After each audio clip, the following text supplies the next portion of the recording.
Hezbollah की तिजोरी का नक्शा मिल गया।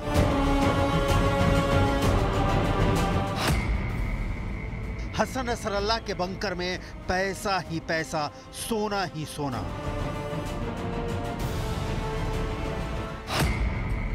बंकर में मिली हिजबुल्लाह की तिजोरी।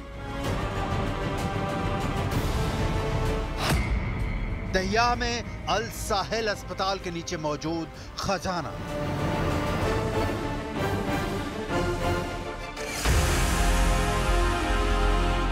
हिजबुल्लाह की तिजोरी की डिटेल इजराइल डिफेंस फोर्स के प्रवक्ता से सुनिए, जो नक्शे के साथ विस्तार से समझा रहे हैं। Where Hezbollah has millions of dollars in gold and cash in Hassan Nasrallah's bunker. Where is the bunker located? Directly under El Sahel Hospital, in the heart of Beirut, in the Dahia. This is the hospital. From both sides you can see an entry and exit. Those are entry and exit tunnel shafts from the underground for the underground bunker. The entrance is located in the Al Mahdi building and the exit is located in the El Sahel Center building. This is the bunker. It contains rooms, beds, and infrastructure for long stays and the ability to direct combat from underground. Hezbollah built this bunker directly underneath this hospital. There are hundreds of millions of dollars in cash and gold inside the bunker right now. इतना पैसा, इतना सोना की आंखें फटी की फटी रह जाएं। जमीन के नीचे दबाकर रखे इस पैसे और सोने से हिजबुल्लाह क्या करता है, कहां खर्च करता है, डिटेल आपको आगे दिखाएंगे। 42 अरब 3 करोड़ 82 लाख 49,750 रुपए। यह वर्ल्ड बैंक या इंटरनेशनल मॉनेटरी फंड या अमेरिका के किसी बैंक में जमा धन नहीं है। यह 50 करोड़ डॉलर की नकदी और सोना रखा हुआ है हिजबुल्लाह की तिजोरी में।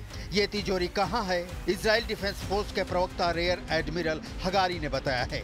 इजराइल इस रकम को खाक नहीं कर रहा। इसका बहुत सरल कारण है कि जिस बंकर में यह खजाना रखा हुआ है उसके ठीक ऊपर अल साहिल अस्पताल है। इजराइल अस्पताल पर हमला कर एक नई मुसीबत मोल लेना नहीं चाहता। लेकिन सवाल है कि इजराइल डिफेंस फोर्स को कहां से मिला हिजबुल्लाह के इस खजाने का पता? अस्पताल के नीचे बंकर होने की जानकारी क्या किसी हिजबुल्लाह के ही लड़ाके ने लीक कर दी? और सबसे बड़ा सवाल ये कि खजाना जिस बंकर में रखा है उसके ऊपर अस्पताल है, तो क्या इजराइल डिफेंस फोर्स इसे छोड़ देगा? हिजबुल्लाह के जिस बंकर में करोड़ों डॉलर का कैश मिला है, हसन नसरुल्लाह का ठिकाना भी वही बंकर था। हसन नसरुल्लाह अपनी निगरानी में इन पैसों को रखता था और खर्च करता था। इसी बंकर में इजरायली डिफेंस फोर्सेज ने बंकर क्लस्टर बम का इस्तेमाल कर हसन नसरुल्लाह को मारा था और इसकी जानकारी आईडीएफ को एक सर्च ऑपरेशन के दौरान लगी थी। इस वक्त इजराइल का टारगेट नंबर 1 है हिजबुल्लाह को पाई पाई के लिए मोहताज बना देने का। हिजबुल्लाह का पैसा छीन उसे इतना कमजोर कर देने का कि इजराइल के खिलाफ हमले के लिए उसके पास संसाधनों की कमी हो जाए। कहा जा रहा है कि ईरान पर हमले के लिए भी इजराइल इसी तरह के प्लान पर काम कर रहा है। ईरान की इकोनॉमी की रीढ़ तेल डिपो को ध्वस्त कर पहले से प्रतिबंधों के पहाड़ पर खड़े ईरान को आर्थिक रूप से बेहद कमजोर बना देना। हिजबुल्लाह दुनिया का सबसे बड़ा हथियारों से लैस संगठन है। जाहिर है कोई भी संगठन बिना पैसों के नहीं चलता और यह पैसा ही है जो हिजबुल्लाह को चलाए जा रहा है। लिहाजा इजराइल इस पैसों को ही खाक बना देना चाहता है। कैसे, विस्तार में समझे उसके पहले हिजबुल्लाह अपने खजाने का इस्तेमाल कहां कर रहा है और कैसे करता है ये देखना जरूरी है। जैसा कि आईडीएफ के प्रवक्ता का कहना है कि हिजबुल्लाह इनका 3 तरह से इस्तेमाल करता है। पहला, इजराइल पर हमले के लिए, दूसरा हथियार खरीदने के लिए और तीसरा लड़ाकों की ट्रेनिंग के लिए। हिजबुल्लाह की तिजोरी की जानकारी मिलने से पहले ही आईडीएफ हिजबुल्लाह को फंड करने वाली वित्तीय संरचना पर लगातार हमले करता रहा है। हिजबुल्लाह के एक ऐसे ही वित्तीय समर्थन वाले बैंक पर आईडीएफ ने 20 हमले किए जो कथित रूप से हिजबुल्लाह के लड़ाकों को इंटरेस्ट फ्री लोन देता था। अब ये कोई रॉकेट साइंस नहीं है कि इतना पैसा हिजबुल्लाह के पास कहां से आता है, क्योंकि लेबनान में हिजबुल्लाह सरकार भले ही न चलाता हो लेकिन उसके समर्थकों की कोई कमी नहीं है। इजराइल ने हिजबुल्लाह की कमर तोड़ने के लिए जिस अल कर्द बैंक के ब्रांचेस पर हमला किया उसकी डिटेल भी देख लीजिए। अल कर्द अल हसन 1980 के दशक से लेबनान में काम कर रहा है। यह बैंक लेबनानी नागरिकों को सोने के भंडार के बदले लोन देता है। बैंक से ही हिजबुल्लाह के लड़ाकों को सैलरी मिलती है। अमेरिका ने इस बैंक पर 2007 में ही प्रतिबंध लगा दिया था। इजरायली अधिकारियों का तर्क है कि बैंकिंग की आड़ में यह बैंक मनी लॉन्ड्रिंग को अंजाम देता है। इजरायली सेना का कहना है कि बैंक के कई ब्रांच रिहायशी इमारतों के नीचे हैं, लिहाजा इन इमारतों को खाली करने का ऑर्डर दिया गया है। पिछले 24 घंटे में लेबनान में हिजबुल्लाह के ठिकानों पर 300 से अधिक हमले हुए हैं, जिनमें महत्वपूर्ण वित्तीय और लॉजिस्टिक केंद्र भी शामिल हैं। इजराइल का यह मानना है कि हिजबुल्लाह की आय के दो मुख्य स्रोत हैं। पहला सीरिया के माध्यम से नकदी ट्रांसफर, दूसरा ईरान के माध्यम से लेबनान में तस्करी किया गया सोना। אנחנו נתקוף מספר רב של מטרות בשעות הקרובות ומטרות נוספות בהמשך הלילה. בימים הקרובים נחשוף כיצד איראן מממנת את פעילות הטרור של חיזבאללה באמצעות שימוש במוסדות אזרחיים, אגודות ועמותות כמחסה לפעילות טרור. אנחנו נתקוף אותם במהלך הלילה ונעדכן על תוצאות התקיפה בהמשך הימים הקרובים. आईडीएफ के मुताबिक लेबनान, सीरिया, यमन और तुर्की में हिजबुल्लाह कई फैक्ट्रियों को संचालित करता है। इन फैक्ट्रियों से हुई आय का इस्तेमाल हिजबुल्लाह और लेबनान दोनों करते हैं। पैसों के बिना कोई जंग नहीं जीती जा सकती और हिजबुल्लाह से उसका यही पैसा इजराइल छीन लेना चाहता है। हिजबुल्लाह ने बड़ी चालाकी से बेरूत के रिहायशी इलाकों और अस्पतालों के नीचे बेसमेंट बनाकर काफी पैसा और सोना छुपा रखा है, जिसे हासिल करना इजराइल के लिए मुश्किल काम होगा। उसकी वजह यह है कि इस पैसे को हासिल करने के लिए इजराइल को रिहायशी इलाकों पर हमला करना होगा, उसमें लेबनानी नागरिकों की मौत होगी और यह तोहमत इजराइल कतई नहीं लेना चाहेगा।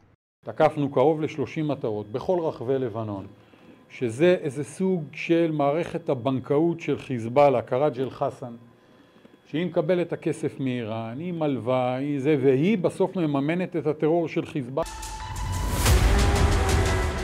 हालांकि इजराइल ने हिजबुल्लाह के खात्मे के लिए एक अस्पताल को निशाना बना भी दिया है, जिसमें 4 लोगों की मौत हो गई है। इजराइल हिजबुल्लाह का अंत करने के लिए हर तरीका इस्तेमाल कर रहा है, लेकिन यहाँ भी परेशानी का कारण ईरान है, जहाँ से हिजबुल्लाह को डॉलर, हथियार और ट्रेनिंग तीनों की सप्लाई जारी रहती है।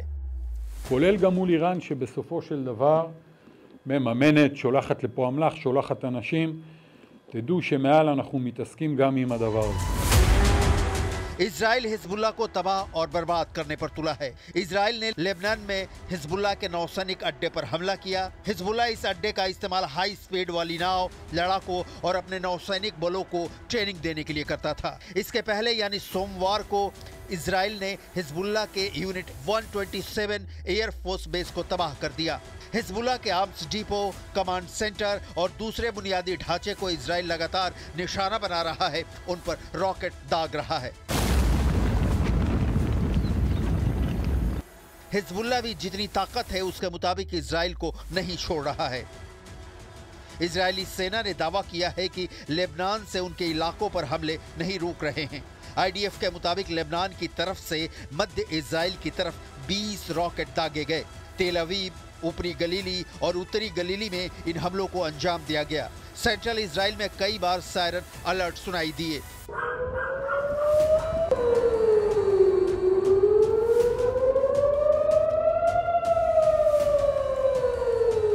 हिजबुल्लाह ने दावा किया कि उसने इजरायली सेना की खुफिया यूनिट को टारगेट करके 15 रॉकेट छोड़े थे।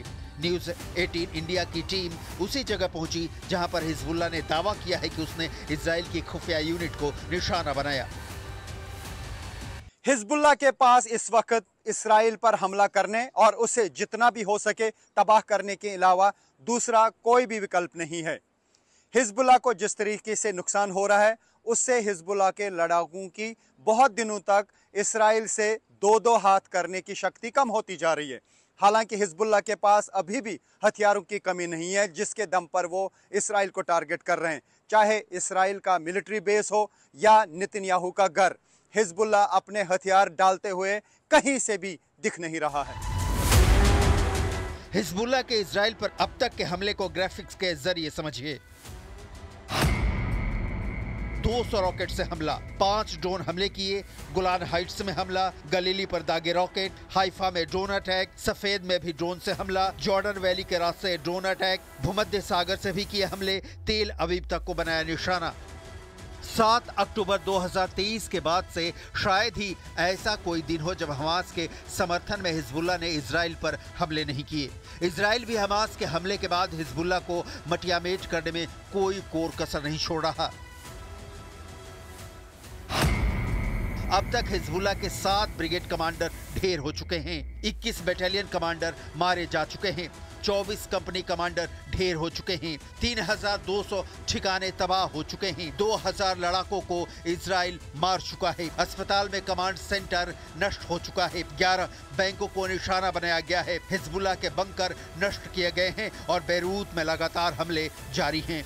मैं इस वक्त बेरूत के सबसे बड़े नाइट क्लब स्काई बार के बाहर हूं, जहां पर कुछ दिन पहले तक बहुत ज़्यादा एक्टिविटीज़ होती थी, लोग आते थे, एंजॉय करते थे, लेकिन अब यही स्काई बार रिलीफ कैंप में तब्दील हो गया है। अब इस स्काई बार के अंदर वो लोग रह रहे हैं जो लेबनान में बेघर हुए हैं और वो अब यहाँ पर अपनी ज़िंदगी बसर कर रहे हैं।